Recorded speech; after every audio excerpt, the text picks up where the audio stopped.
How many people do you have working for you? We are up to, it's 28 full and part-time total between the brewery side, the tap room, and general sales. So, You anticipating growth in 2019, like significant, like headcount, sales growth, distribution growth? Yes, I'm sure we will. We'll put on at least a few more, I think, this year. We made some good switches to our production equipment. Plus, we also purchased larger fermenters this year. So we're going to be able to brew more in the same day with just a few more hours per day. So we'll have some more split shifts, and I'm sure we'll be adding on personnel across the board, probably from both production, sales, and tap room. I just don't know exactly what that's going to look like as we kind of wait to see what this year brings. We were 2018. We finished. It was an incredible year. We were up about 50% on the year. Wow, 50. Yeah. Wow. So for a 7-year-old brewery, we were pretty floored with that, and it's we're starting off this year incredibly strong as well.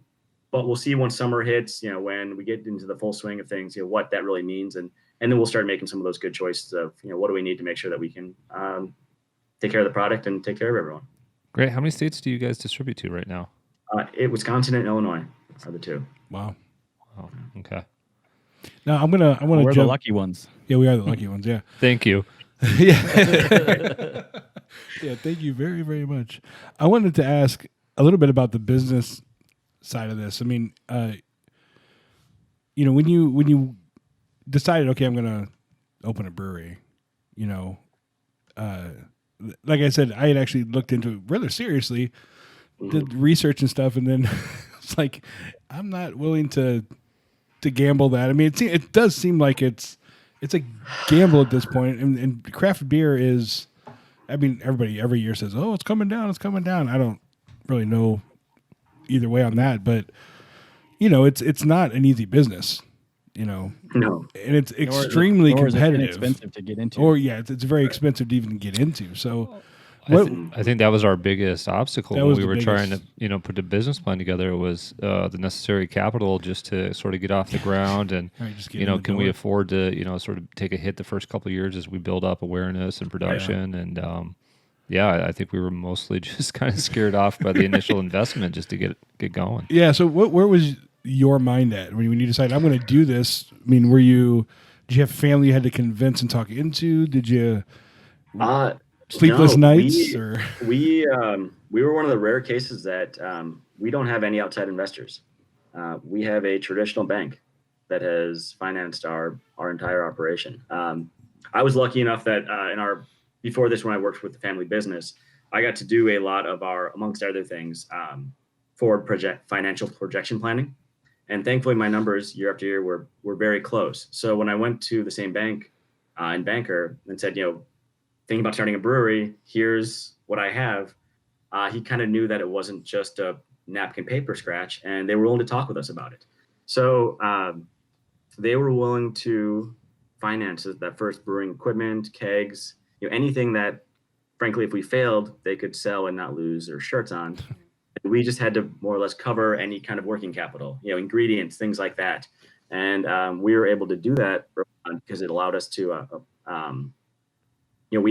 as soon as we opened, we started with a statewide distributor. So we kind of, once that first batch was produced, it was sold. We brought the cash in from the first batch, allowed us to pay for the batch 2 and 3. And, we never started off with like a lot of these breweries who have all these, sometimes jealously multi-million-dollar investors. So they have all these bells and whistles. We really, if we needed something, we needed to figure out, how much beer we have to sell so we could buy that and add that. And, we slowly piecemeal got our way up there. And as we kept growing and we kind of kept showing, we hit these different milestones of, we're maxed out. Here's where we plan to go. If we have this investment, will you help? The bank kept saying yes. And even for our moving into the Coca-Cola plant, which was kind of a whole nother level of investment from, just taking over kind of some old equipment. We showed them plan. They helped us put it together. We were able to get an SBA loan to kind of tie in with their portion of the loan, and kind of away we went. And that's where we are today. So, yes, heavy debt load. Wouldn't change it, but can't wait to pay it off. That's awesome. Yeah. With your current facility, talking about the growth of the brewery, that 50% last year. What's your projection on the facility that you're currently in? Are you going to be able to remain there for a long time, or? We are, yes. I mean, we can kind of say like we can do 35,000 barrels there comfortably. Just adding more fermenters because our the infrastructure is there. The brew house can handle it. The utilities, our bottling line, things like that. So we just need to keep adding fermenters as we grow and adding shifts on that end. And and then I think we could probably do upwards of 50,000, not very easily. Adding fermenters outside. Because once you get to 150 barrel fermenters, they can handle a Wisconsin winter because your temperatures aren't going to change that much. Things like that we can do. So I think we're good for a while. I don't know what that while is, but pretty massive brewery. So I would love to just cross that bridge when we get there and enjoy it until then. Because I'm pretty happy not to have a construction project this year. It'll be nice to just 1 year focus on beer. Now, can the big fermenters handle a polar vortex over and over again? Like that's what they tell us. Now, the people who have to handle them outside, I think that's where we might get a little cranky. Right. That's the problem. Yeah, definitely. Well, if you've been to even like New Holland, they have those huge fermenters outside, but they have like an 8-foot ceiling. So your cones and where you stand, you're inside there. So you pretty much just put a lean-to up on the bottom, but the rest of it's outside. Okay.